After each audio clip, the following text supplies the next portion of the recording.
Hello, this is Dr. Herdig with CORE Chiropractic, and I want to answer a really important question that most people ask us all the time. How does chiropractic actually work in eliminating low back pain? You know, most people come to us because they have neck pain or low back pain, and that's what we're most known for. And how I'm going to answer this is I actually need to answer 3 questions. First, what is a subluxation?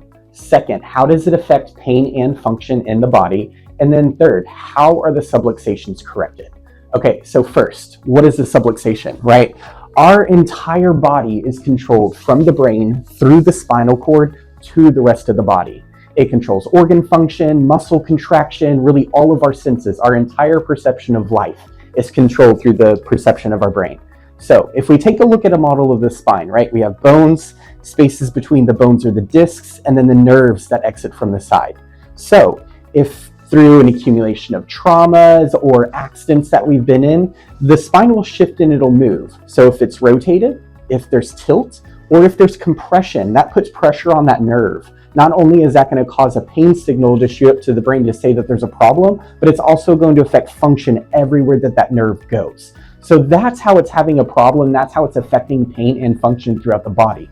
What we're doing is removing those subluxations, allowing the brain to communicate with the rest of the body correctly so it understands how it needs to heal itself.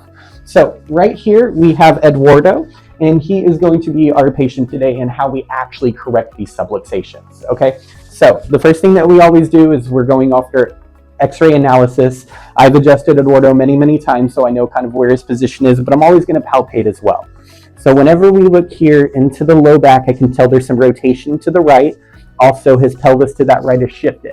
So the first thing that I'm going to do is make sure that we're opening up those spaces and allowing for that joint to get motion better into it so that it starts feeling better. So go ahead and lay on your side facing me.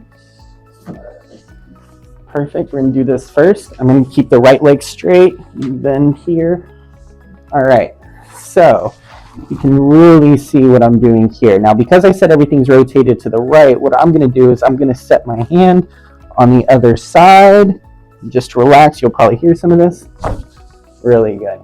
All right, let's go ahead and go to the other side.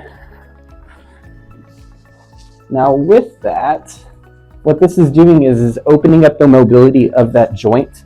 It's getting pressure off of that nerve. It's sending a signal to the brain, activating our parasympathetic nervous system, which is allowing the brain to communicate better to that portion of the body. So this is what we're doing. This is how we're affecting and eliminating low back pain, getting better motion into the area, allowing the brain to communicate so our patients can start feeling better and getting back to the things that they want to be able to do. Y'all have a great one. Come see us.